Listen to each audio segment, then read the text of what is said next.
ශ්‍රී ලංකාවේ ක්‍රිකට් ඉතිහාසයේ දශකයකටත් වැඩි කාලයක් පුරා රටට අමිල සේවයක් සිදු කළ ඒ වගේම ජනතාවගේ හදවත් දිනාගත් අභියෝග හමුවේ නොසැලී සිටි වීරයෙක්. ඔහු තමයි ඇන්ජලෝ මැතිව්ස්. මේ ඔහුගේ කතාව.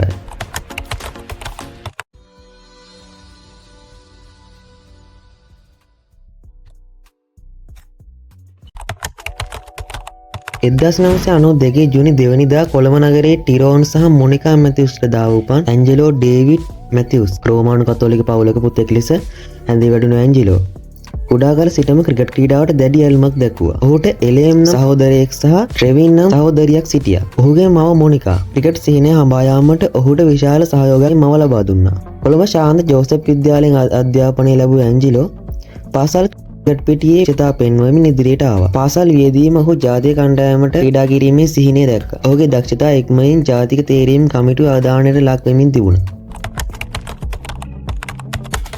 2008 දෙසැම්බර් 31 වෙනිදා සිම්බාබ්වේට එරෙහි එක්දින තරගයේ ඇන්ජලෝ මැතිව්ස් තම මංගල ජාත්‍යන්තර තරගයට පිවිසෙනවා. ඉන්පසුව 2009 ජූලි 4 වෙනිදා පාකිස්තානයට එරෙහිව ටෙස්ට් මංගල තරගයට පිවිසෙනවා. ඔහු මුලින්ම තුන් ඉරියව් ක්‍රීඩකයෙකු ලෙසින් බොහෝ දෙනාගේ අවධානය ලක් වුණා. පසු ආබාධ අවම කර ගැනීම සඳහා පන්දු අයුම අඩු කරගෙන පිතිකරණයට වැඩි අවධානයක් දුන්නා. ඔහුගේ පිතිකරණ දක්ෂතා අතිශය විශිෂ්ටයි.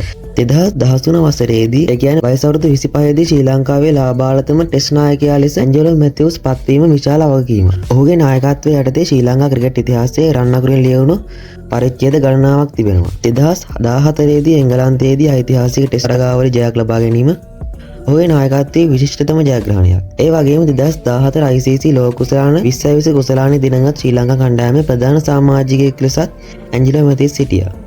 2011 ක්‍රිකට් ලෝක කුසලානය වැනි තරගාවලි වල අවසන් තරගය දක්වා ශ්‍රී ලංකා කණ්ඩායම රැගෙන යාමටත් ඔහු දායක වුණා. 2016 දී ඕස්ට්‍රේලියාවට එරෙහිව 3-0ක් ලෙස ටෙස්ට් තරගාවලි ජයක් ලබා ගැනීමේදී ඔහු නායකත්වය ලබා දුන්නා. මේ සියල්ලෙන් පෙන්වුම් කළේ අභියෝග නමුවේ නොසැලී සිටීමේ ඔහුගේ හැකියාවයි. ඇන්ජලෝ මැතිව්ස් හුදෙක් නායකයෙක් පමණක් නොව ඔහු විශිෂ්ට පිතිකරුවෙක්. ටෙස්ට් ක්‍රිකට් ක්‍රීඩාවේ ශ්‍රී ලංකාව වෙනුවෙන් දෙවැනි වැඩිම ලකුණු ලාභියා ලෙස නම් දරා සිටින්නේ ඔහුයි. ඔහු ලකුණු 8000ක් ඉක්මවා ටෙස්ට් ශතක 16ක් සහ අර්ධ ශතක 45ක් ලබාගෙන සිටිනවා.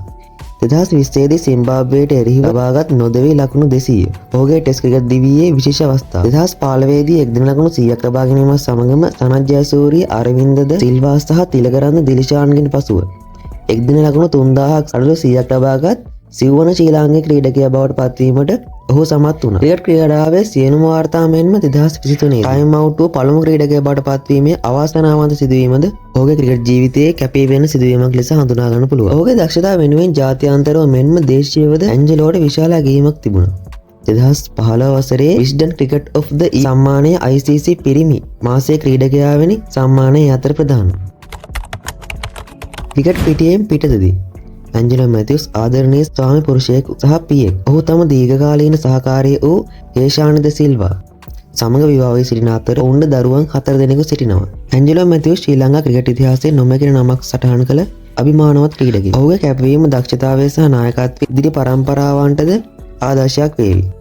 ඔහු දශකයකටත් වැඩි කාලයක් ක්‍රිකට් ලෝලීන්ගේ හදවත් දිනාගත් සැබෑ ක්‍රිකට් වීරයෙක්. ඉතින් මේ තමයි ඇන්ජලෝ මැතිව්ස්ගේ කතාව. අපි තවත් අලුත් වීඩියෝ එකකින් හමු වෙමු. channel එකත් subscribe කරලම තියාගන්න. ඔබට ජය.